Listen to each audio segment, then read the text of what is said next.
우리에게 오늘은 세상이 감당치 못한 사람들을 예를 들어주셨죠. 예수님의 사랑을 받아보면 오늘 교동문에도 나의 사랑 안에 거하라 이렇게 말씀하셨는데요. 요한복음 15장 쭉 보면 나의 사랑 안에 거하라. 예수님의 사랑을 받아보면 우리 인간은 그 사랑을 받고 용서함을 받고 문제가 해결되어짐을 믿어지게 되는 믿음 안에 거하게 되죠. 그래서 아무리 어려워도 그 믿음을 가지고 살게 되면 그 사람은 소망이 생기게 됩니다. 그래서 인내하기도 하고요.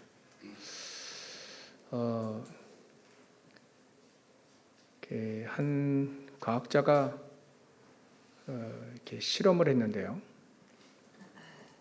아마 이런 예들은 참 안 들었으면 좋겠긴 한데, 한 사람이 과학자가 실험을 했는데요. 쥐를 실험을 했는데, 이렇게 한 통에다 놓고 이렇게 물을 가득 채우고 쥐를 빠뜨렸어요. 근데 이 쥐가 15분 동안 헤엄치더래요. 살려고 헤엄치고. 근데 15분 만에 3마리를 넣었는데 3마리 다 죽었다. 그리고 그 다음에 이렇게 실험을 했는데요.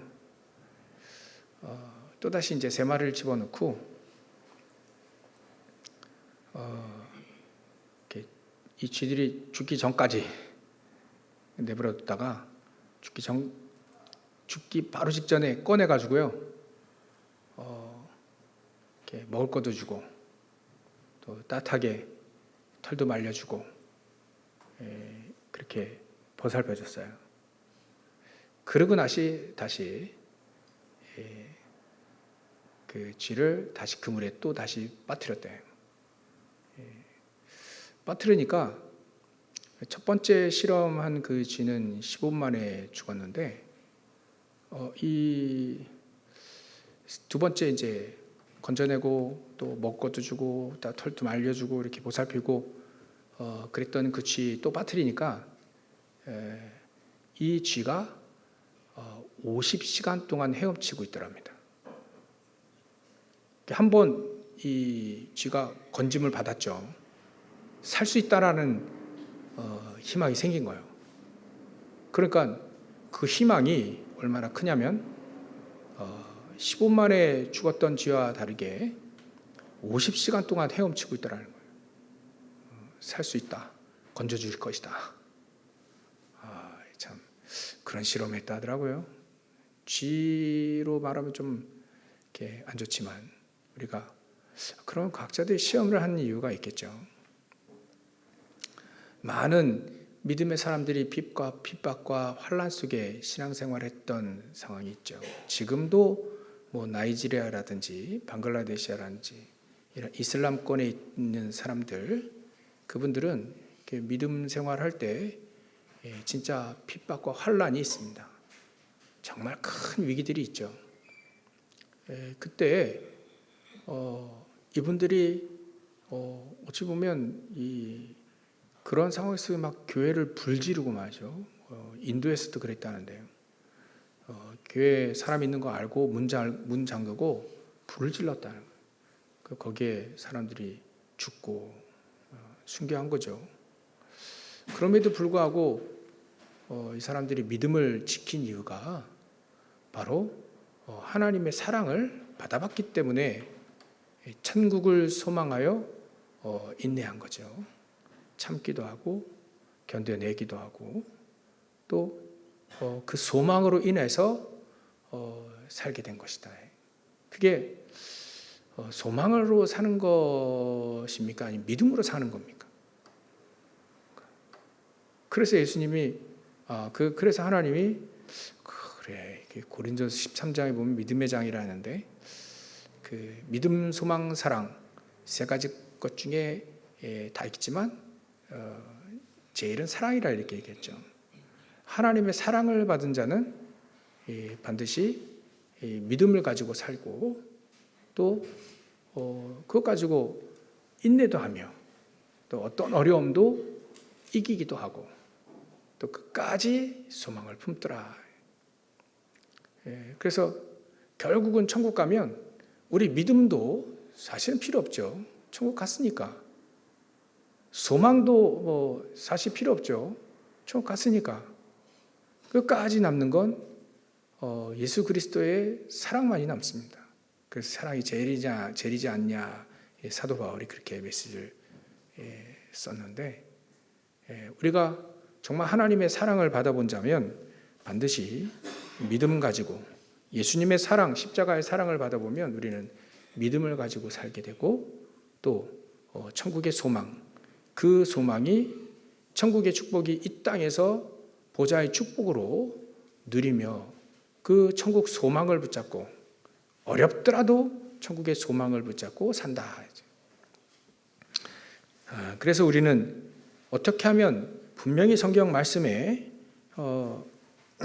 38절에 보면 이런 사람은 세상이 감당하지 못하느니라 되어 있죠. 세상이 감당이 안 돼요.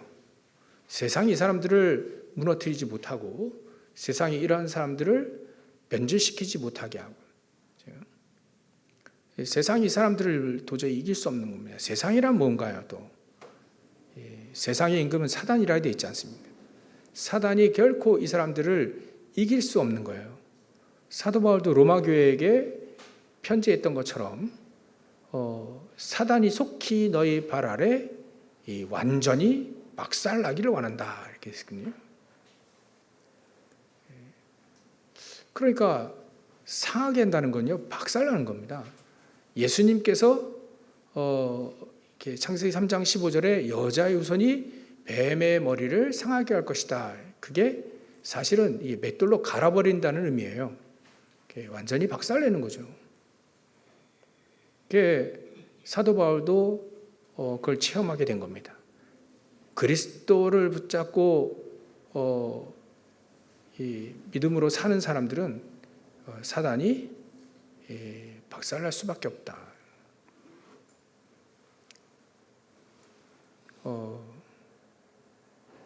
사단이 박살나면 가루가 돼서 없어지냐 그런 차원이 아니죠. 사단 죽지 않으니까 완전히 예수님께서 그 권세로 예수님의 권세로 사단의 권세로 완전히 박살냈듯이 그런 역사가 우리 현장 가운데 일어난다는 것이죠. 그래서 어떻게 하면 우리가 세상이 감당치 못한 사람들의 그 길을 갈 수 있겠는가를 따져보니 그런 사람들은 세상에 녹아들고 또 세상에 지고 세상에 끌려다니는 사람이 아닌 이 세상 심부름하다 가는 사람이 아닌 이스라엘 민족이 애굽에서 우상 만드는데 말이죠. 무덤 만드는데 피라밋 뭐 이런 거 만드는데 노예했잖아요. 세상에 노예하는 것이 아닌 오히려 세상을 끌고 다니는 사람, 세상을 리드하는 사람, 이런 사람들이 바로 하나님의 사람. 오늘 본문에 히브리서 11장에 나온 사람들이 전부 다 대표적으로 이 사람들을 이렇게 얘기를 하신 거죠. 이 사람들은 하나님의 능력을 힘입은 사람이요, 하나님이 이들과 함께 하셨던 사람들이다. 함께 하는데 왜 이렇게 어려움을 당했습니까? 그런 질문도 할 수 있겠죠. 난 예수 믿는데 왜 예수 믿는데 더 어려워요? 그런 질문도 할 수 있죠. 그러나 그 어려움이, 그 위기가, 핍박이 그 사람들을 전혀 이기지 못했다는 겁니다. 확실한 영적인 사실은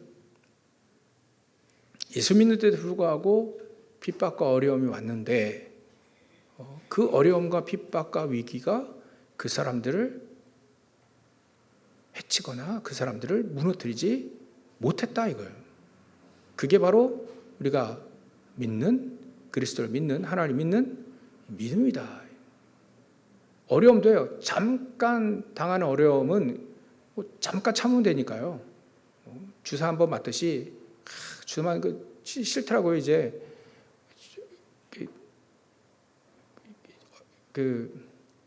젊었을 때는 견딜만 했는데 이게 침 맞는 게 두려워요. 막 퍽퍽 찔리는데, 근데 그런 어려움은 잠깐 참으면 되는 거잖아요.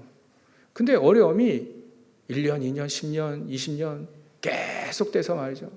지금도 북한의 지하교회는 수십 년 동안 믿음을 이어오는 사람들 견디고 말이죠. 그 사람들이 그리스도를 믿는 믿음 가지고 소망을 가지고 말이죠. 어떤 소망이겠습니까? 복음 가지고 내가 천국 가고 이 땅에서 하나님의 나라, 비록 그 사람들의 삶이 굉장히 비참하대요. 비록 나는 그런 탄광에서 깜깜한 그런 먹을 것도 제대로 먹지 못하는, 그래서 등이 굽어가지고요. 이 사람들이 평균 키가 한 거의 난장이처럼 되기 때문에 등이 굽어가지고. 그럼에도 불구하고 그 현장에서 믿음, 그 현장에서 나와 함께 하시는 하나님을 누리고 또 나중에 천국 가고, 지금 내가 있는 곳이 비록 어렵고 힘들고 비참한 곳이라 할지라도 하나님 나와 함께 하시는 하나님의 나라다.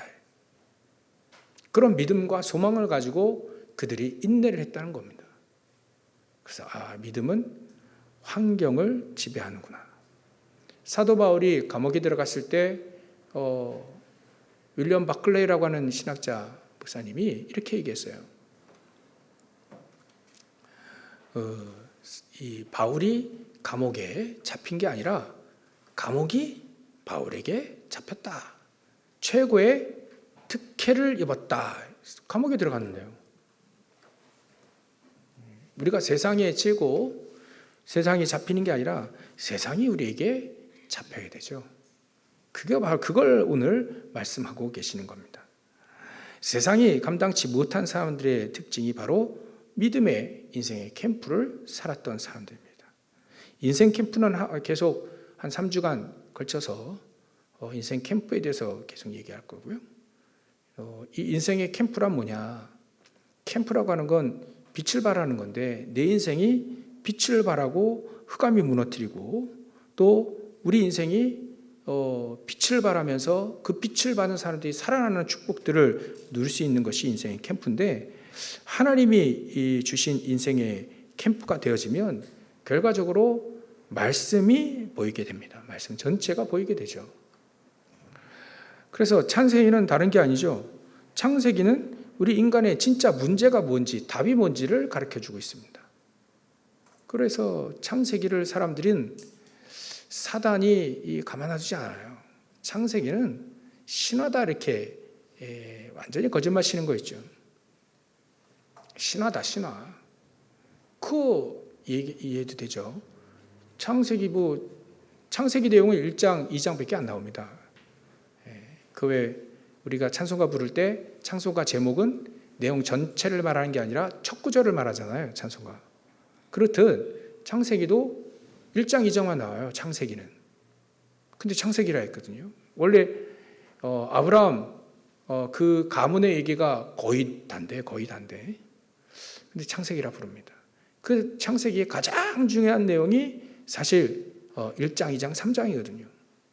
우리 인간이 왜 문제에 당하고 어떻게 하면 그 문제에서 벗어날 수 있는지를 정확히 말하는 구절이 사실 창세기 3장에 다 들어가 있습니다. 하나님을 떠났다는 거예요. 그래서 마귀의 종이 됐다는 겁니다.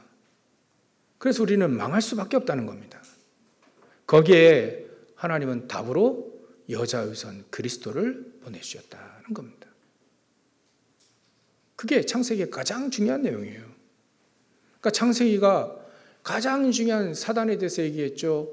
그거에 대해서 정확한 답, 여자의 우선 그리스도를 말하고 있죠. 그러니까 사단은 이 창세기는 신하다라고 신학자들을 속일 수밖에 없죠. 창세할 때, 세상 만들 때 있었냐? 그러면 우리가 없었거든요, 그때. 근데 그거 어떻게 알 수 있냐? 지금 우리도 말이죠. 1000년, 2000년 전의 얘기를 우린 단군 신화라고 하잖아요. 진짜 우리가 그리 믿지는 않죠. 곰이 사람이 되고 호랑이가 사람이 되려다가 마늘 도저히 마늘과 먹수 못 먹고 견디지 못해가지고 그 곰은 견뎌서 그것만 먹고 살다가 인간이 됐다.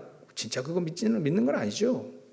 곰을 우상으로 섬기는 부족과 호랑이를 우상으로 섬기는 부족들 간에 곰 부족이 이겼다는 얘기죠. 그걸 그렇게 만든 것처럼 창세기도 그렇게 신하다, 신하.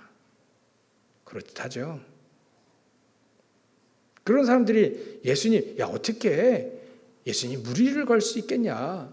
요즘엔 또 국내 과학기술 어떤 신발 신으니까요, 무리를 걷더라고요. 과학기술이. 근데 예전엔 그런 거 전혀 안 믿었지 않습니까? 어떻게 예수님이 무리를 걸을 수 있겠냐? 그렇게 무리를 해변가에 딱 보면 그 가장자리에 딱 걸으면 무리를 걷는 것처럼 또 보이거든요. 사실 그런 것이다 라고 합니다. 이해가 되죠? 그렇지요. 그렇게 사단은 하나님의 능력을 축소하고 도저히 못 믿게 만드는 겁니다. 그래가지고 어떤 목사님이 전도를 하는데요. 또 저런 그 예수 믿으세요 하니까 이 할아버지가 그 예수라는 사람이 후레자식 아니야 그래요. 후레자식이래요. 후레자식 여러분들 찾아보십시오. 어떤 사람인지. 그 예수 후레자식 아니냐. 그 뭐처럼 있냐. 하여튼간 성육신하여오신 그리스도, 여자의 후손인 그리스도, 동정녀 탄생하신 그리스도, 가장 중요한 핵심만 싹 가려버리고, 그러니까 그걸 폭로한 책이니까 창세기가 얼마나 중요합니까? 간단히 얘기하면요, 출애굽기는 흑암에서 나오라는 거예요. 나올 수 있다는 겁니다. 나오는 길이 있다는 겁니다. 그리스도 어린 양의 피 바를 때 출애굽됐다는 얘기예요. 레위기는 다른 게 아니죠. 예배의 중요성을 얘기한 겁니다. 우리 인생 캠프를 할 때 가장 중요한 거 하나 꼽으라면요, 예배입니다. 예배에 승리하면 인생 캠프에 승리하게 됩니다. 민수기는 다른 게 아니죠. 구원받은 자가 어떻게 현장을 정복해 나가는 그 세계복음화의 사명을 미리 가르쳐 주신 거고요. 신명기는 다른 게 아닙니다. 여태까지 창세기 3장, 6장, 11장 사단이 가르치신 그걸로 각인되어 있으니까 그 각인 바꿔라 이거예요. 이게 안 되니까 사람들이요, 각인이 안 바뀌니까 사사시대 14명의 사사가 일어났는데요. 또다시 이 사람들이 사사기 맨 끝장에 보면 자기의 소견대로 또 살더라 이거예요. 안 되는 겁니다. 이게 각인이 안 바뀌는 거예요, 잘. 그래서 하나님은 왕을 보내고 선지자를 보내고 제사장을 보냈는데도 또 노예되고 포로되고 속국되니까 그리스도께서 이 땅에 오셨다라는 게 사복음서의 주제입니다. 내용입니다. 그리스도께서 오셔서 우리와 함께 하셔서 역사하신 그 인생의 여정을 사도행전에 그렇게 써놓으셨고요. 또 나머지 서신들을 보면 하나님 나와 함께 하시고 복음 가진 자가 어떻게 현장에 승리했는가, 복음 가진 자가 어떻게 현장에서 응답받았는가를 증거하는 서신들이 나머지 서신들이고요. 요한계시록은 다른 말로 하면 말세 때 큰 혼란이 와도 걱정하지 마라는 내용입니다. 그러나 이 성경 전체가 그리스도 중심으로 나올 수밖에 없다는 거예요. 그 눈이 보이게 되죠. 그래서 어떤 현장이든 어떤 상황이든 인내하고, 어떤 상황이든 그 예수님의 사랑을 받아본 사람은 인내하고, 또 어떤 상황이 있을 때 믿음으로 살 수밖에 없다는 겁니다. 그러니 이 사람들이 기도하면 응답하는, 기도하면 힘을 얻는, 우리 기도하면 힘을 얻습니다. 기도하면 하나님 나와 함께 하시는 축복을 누리는 행복 속에 있습니다. 그래서 예수님도 나의 안에 거하라, 내 말이 너희 안에 거하고 너희가 내 안에 거하면 그러면 기쁨도 충만해질 것이다. 그게 예수님이 늘 얘기하신 내용이었어요. 우리가 기도하며 힘을 얻고, 우리가 기도하며 응답받으며, 기도는 절대로 땅에 떨어지지 않습니다. 응답받으며 우리의 신앙생활이 하나님 나와 함께 하시는 형통함의 축복, 요셉이 누렸던 형통함의 축복, 그 요셉이 그 형통함을 통해서 하나님이 함께 하시는 축복을 통해서 현장을 변화시키는 내용이 바로 성경의 내용이고, 이 사람들이 전부 다 기도로 행복했던 사람들이다 하는 거죠.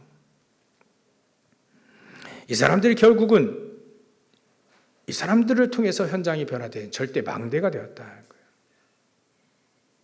하나님이 이 사람들을 현장에 세워서 현장에 빛을 비추고 현장에 흑암세력을 무너뜨리고 현장에 하나님 나라 누리는데 임하는데 쓰임받았던, 세상이 감당치 못했던 사람들이다 하는 거예요.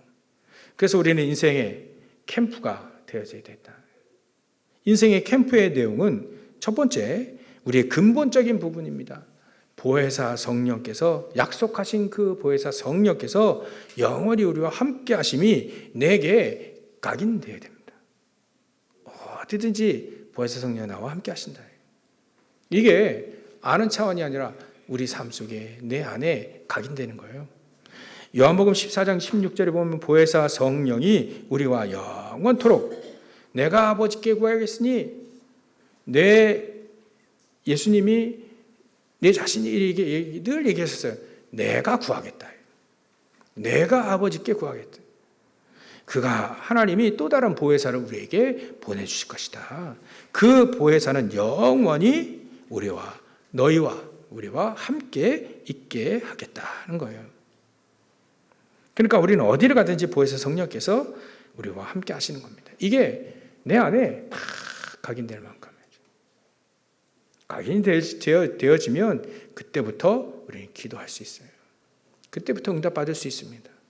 그때부터 사단은 무너지는 것이요. 그래서 마태복음 12장 28절 29절에는 내가 성령을 힘입어 귀신을 내어 쫓는 것이라면 이미 너희 안에 하나님 나라가 임하였느니라 라고 얘기했었어요. 요한복음 14장 26절에 보면 보혜사 성령이 모든 것을 가르치고 또 생각나게 하실 것이다 하는 거예요. 내 이름으로 보내실 그 성령, 그 보혜사 성령이 너에게 모든 것을 가르치고 내가 너에게 말한 모든 것을 생각나게 하리라 라고 얘기했습니다. 그러니까 우리는 무엇을 말할까 생각할 필요 없습니다. 전도할 때요, 하나님이 우리에게 마음으로 감동시켜서 얘기하게 하신다는 거예요.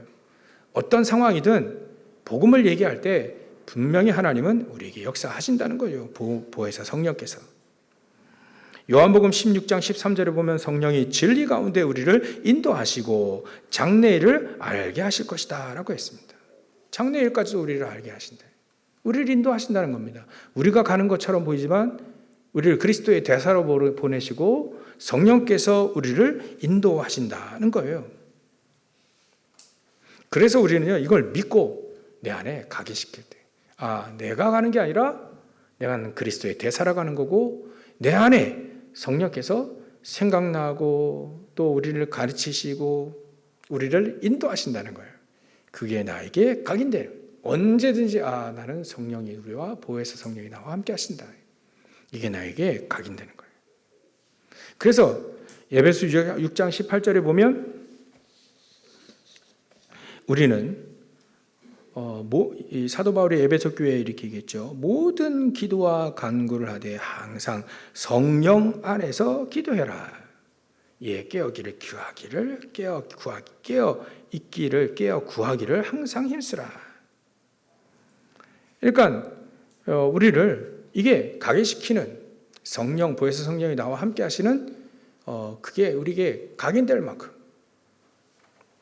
그게 바로 24 파수꾼입니다. 24 기도의 파수꾼은 항상 이것을 붙잡고 합니다. 보혜사 성령께서 나와 함께 하신다. 그 성령께서 나에게 가르치시고 생각나게 할 것이다. 그 성령께서 나를 진리 가운데로 나를 인도하실 것이다. 앞으로 일도 하나님 나를 알게 하고 인도하실 것이다. 환상을 보며 꿈을 꾸며,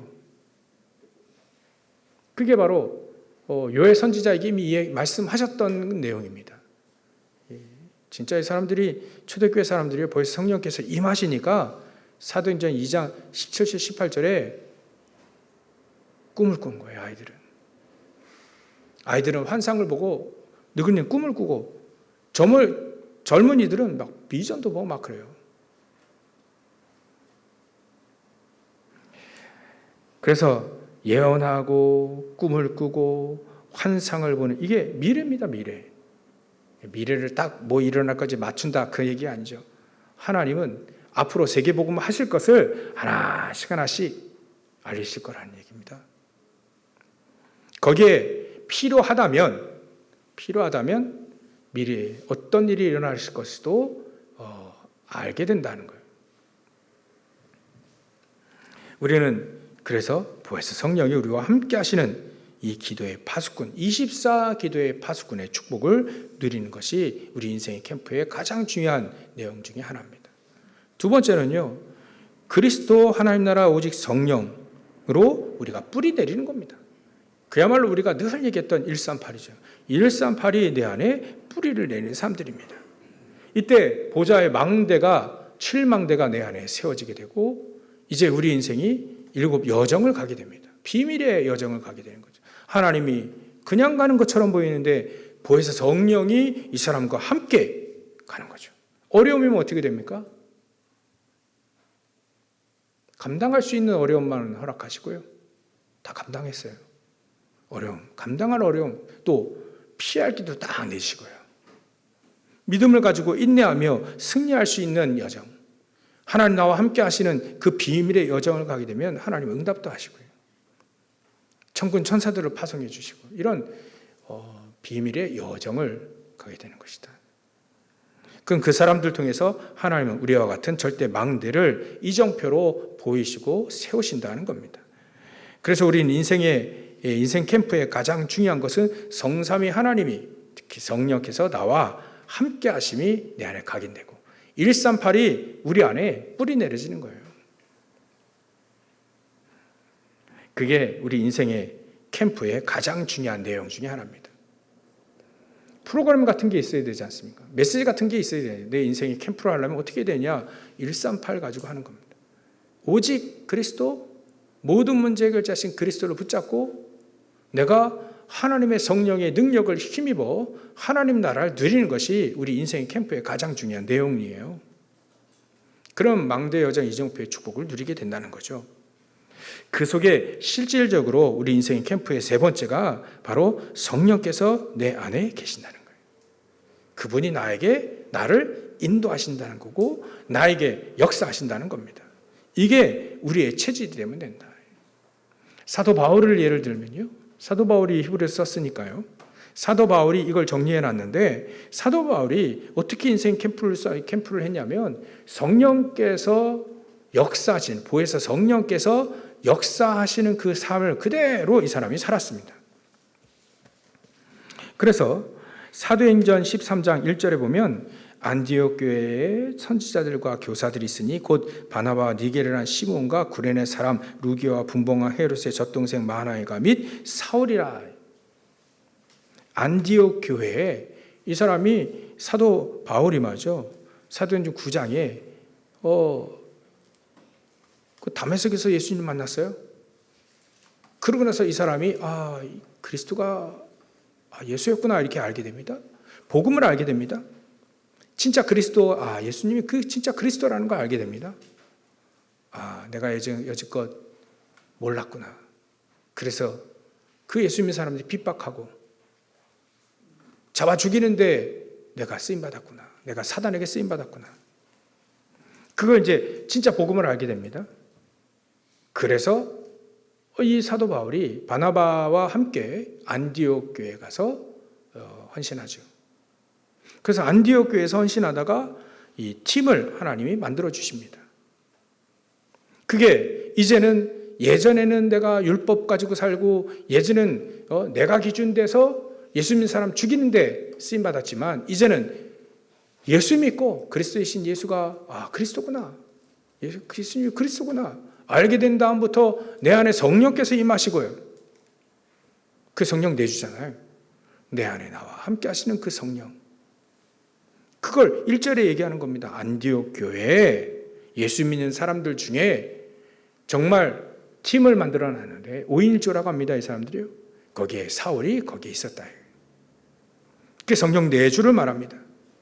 또 성령 인도는 뭐합니까? 사도행 13장 2절에 보면 주를 섬겨 금식할 때에 성령이 이르시되 내가 불러시키는 일을 위하여 바나바와 사울을 또 따로 세우라. 이제 인도를 받게 됩니다. 성령이 이르시되, 성령이 인도를 받게 돼요. 교회가 인도를 받게 됩니다. 그 속에 사도 바울도 인도받게 됩니다. 주를 섬기는데 금식하며 인도받는 거예요. 금식이 중요한 게 아니라 인도받는 게 중요한 거죠. 그런데 성령께서 이르시되, 기도 속에 하나님 응답하신다 하잖아요. 기도 속에 응답하신다고 했지 않습니까?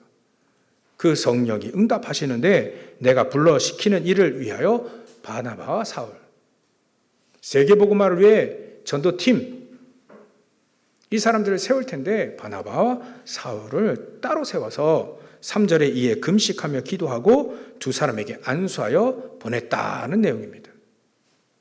사도 바울도 이렇게 성령 내주 인도, 이제는 현장에 가서 하나님의 성령의 역사를 체험하게 됩니다. 우리도 이렇게 인생 캠프가 되어지면 된다는 겁니다. 우리가 예수 믿을 때 우리 안에 성령께서 계시잖아요. 또 우리가 기도할 때 우리를 하나님은 성령으로 인도하시지 않습니까? 그리 되어지면 우리 인생 캠프가 되어지는 거예요. 내가 인생이 밥 먹다 살다가 그냥 좀 밥 먹다가 살다 가는 인생이 아니라 성령이 인도받아 가는 인생이 되는구나. 사도 바울이 이렇게 현장을 갔는데요, 세상이 감당을 못해요. 특히 사도행전 13장, 16장, 19장 내용이 나오지 않습니까? 13장은 아시아에서 일어난 일이 됩니다. 소아시아라고 해가지고요. 어찌 보면 지금의 이탈리아 옆에 그 아시아 있잖아요. 터키, 그 지역입니다. 그 지역에서 전도하기 시작해요. 거기에 우리가 13장에 잘 알듯이 거기에 디모데도 찾아내고요. 또 13장에서 기도하다가 또 전도하다가 그 현장에 사실은 이 많은 역사들이 일어나게 됩니다. 흑암들이 무너지고요. 또 16장에는 이제 마게도냐로 가지 않습니까? 유럽으로 가게 됩니다. 유럽으로 가면서 이제는 하나님이 이 유럽을 통해서 빌립보를 시작을 해서 그 현장에 하나님 나라 임하게 되어지죠. 제가 잘못 얘기했습니다. 그 유럽이 지금의 터키, 그 전에는 아시아, 그 소아시아라고 하는 것이 사실 여러분들 그 잘 알죠? 그 그리스하고 아테네하고 저 페르시아하고 한번 큰 싸움 했잖아요. 그 페르시아 전쟁이라고. 그 페르시아하고 아테네하고 싸움한 거 있지 않습니까? 그때 이 아테네가 이겼잖아요. 그게 바로 처음에 이 아시아하고 유럽하고 붙은 그 전쟁이거든요. 우리 너무 영화로도 나왔죠. 예전에 트로이라고 하는 영화. 그 영화 거기가 드로아에서 이 사도 바울이 환상을 보고 인도받아서 그것도 거기서 인도받아서 이제 유럽, 터키 지역 그 지역으로, 그리스 지역 그 지역으로 갑니다. 그러니까요, 이 사도 바울은요, 인도받아 가는 겁니다. 기도 속에서 인도받아 가는 겁니다. 언제든지 인생의 캠프가 내 안에 성령께서 계시고 또 그 성령께서 나를 인도하시고 인도받아 가니 그 현장에 어려움도 있었습니다. 근데 그 현장에 하나님은 성령으로 역사를 하시더라고요. 흑암 세력은 무너지고 제자들은 찾아지는 그런 응답들이 있었다는 겁니다. 우리도 이 인생 캠프를 하나님은 응답으로 주실 겁니다. 우리가 오늘 언약으로 짜면 됩니다. 결론이요, 우리 인생 캠프를 어떻게 하면 누릴 수 있는가? 24 기도 비밀 속에 들어가면 됩니다. 어떻게 해요? 아침 낮밤 3집중입니다. 우리의 삶 속에 매일매일 아침 낮밤 기도하는 겁니다. 하나님, 나에게 인생 캠프가 되어지도록. 사도 바울처럼 또 오늘의 본문의 이 사람들을 쭉 보면요, 한마디로 얘기하면 이분들이 어려움 가운데, 위기 가운데, 또 환난과 핍박 가운데 인생 캠프를 시작을 했던 거예요. 도저히 이 사람들을 이길 수 없는 겁니다. 그래서 문제, 갈등, 위기가 더 이상 걸림돌이 되지 않는다면 분명히 세상이 감당치 못한 인생 캠프를 살게 될 것이다. 현장에 이렇게 성경을 쭉 보면요, 아브라함은요 알지 못하고 왔다 했습니다. 어떻게 살아야 될까? 알지 못할 때 어떻게 될까? 그럴 때도 우리는 믿음을 가지고 살 수 있다는 겁니다. 이 사람들은 다 믿음을 따라 죽었으며 13절입니다. 약속을 받지 못하였으되 그것들을 멀리서 보고 환영하며 또 땅에서는 외국인과 나그네처럼 살았다는 거예요. 그들이 이같이 말하는 것은 자기들이 본향을 찾는 자임을 나타냅니다. 그들이 나온 바 본향을 생각하였더라면 돌아갈 기회가 있었으려니와 그들이 이제는 더 나은 본향을 사모하는 거예요. 하늘의 본향, 하늘의 천국의 소망을 붙잡고 이 땅에서 그 본향의 축복, 보좌의 축복을 누렸다는 겁니다. 그래서 17절부터 쭉 나오죠. 아브라함은 시험 받을 때 시험도 옵니다. 인생의 캠프할 때 시험도 옵니다. 이삭을 드리라고 하는 거니까요. 시험, 이보다 큰 시험은 없죠. 100년 만에 아들 줄 때는 언제고 그 아들 또 바치랍니다. 굉장한 시험 옵니다. 그 아브라함이요, 자기 마누라하고 아내하고 상의도 안 하고 합니다. 정말 중요한 순간에는요, 아브라함이 다 하나를 뵙습니다. 사람의 말을 듣지 않겠다는 거죠. 하나님의 말을 딱 씁니다. 그래서 혹시나 그 사라가 반대할까 봐, 그럴 수 있느냐면서 말이지. 그럴까 봐 그 사람도 불신하지 못하게 만들고요. 하나님의 말을 딱 씁니다. 시험도 옵니다. 우리가 주의할 게 그거예요. 속지 않을 게 그겁니다. 시험도 옵니다. 인생 캠프할 때 시험도 옵니다. 근데 그 시험이 이 아브라함을 하여금 축복을 누리게 하는 시험이 됐다는 거죠. 그 이삭은 뭡니까? 이삭은 자기가 왜 죽어야 되는지 몰라요. 근데 수양을 통해서, 그리스도를 통해서 다시 살았어요. 나도 모르게 죽을 자리에 갈 수도 있습니다. 근데 믿음의 사람들은 그 죽음에 그 사람이 이기지 못하게 된다는 거죠. 요셉은요, 정말 노예로 팔려가는 그런 어려움도 있었습니다. 근데 그 요셉을 이기지 못한다는 거예요. 모세도 어렸을 때 죽을 위기가 있었죠. 근데 이 모세의 어머니, 부모가 이 모세를 살렸습니다. 살리면 자기도 죽을 수 있거든요. 근데도 불구하고 왕의 명령을 무서워하지 아니하였다. 23절이 되어 있습니다. 그 모세가 장성하여 출애굽의 역사의 주역이 됩니다. 그러니까 인생 캠프할 때 역사도 일어나는데 시험과 어려움과 죽음의 위기도 온다는 겁니다. 모세가 나중에 이걸 깨닫고요.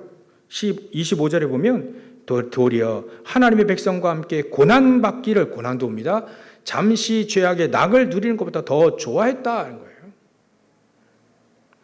26절, 그리스도를 위하여 받는 수모를 애굽의 모든 보화보다 더 큰 재물로 여겼다 이거예요. 수모를 예수 믿는다는 그 이유로 수모 받는 것을 애굽의 모든 보화보다 더 큰 재물로 여겼다. 그래서 하나님이 나에게 상 주시는 것, 그것을 이 사람이 바라봤다는 거예요.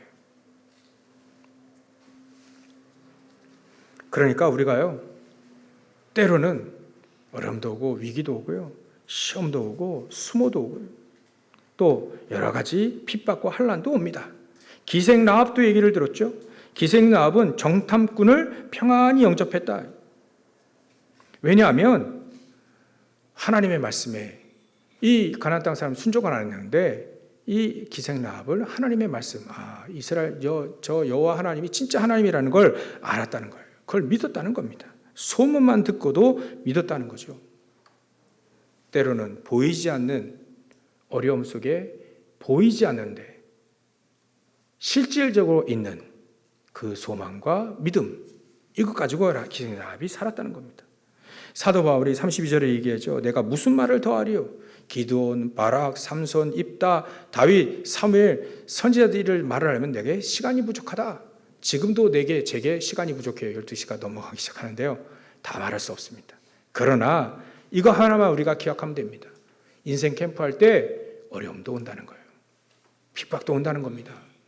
아무런 응답이 없는 것처럼 잠잠할 때도 온다는 겁니다. 때로는 조롱과 채찍, 감옥과 또 감옥에 갇히는 시련도 받고 돌로 얻어맞기도 하고요. 톱으로 켜서 죽는 위기도 오고요. 어려움도 오고요. 시험과 칼로 죽임도 당하고요.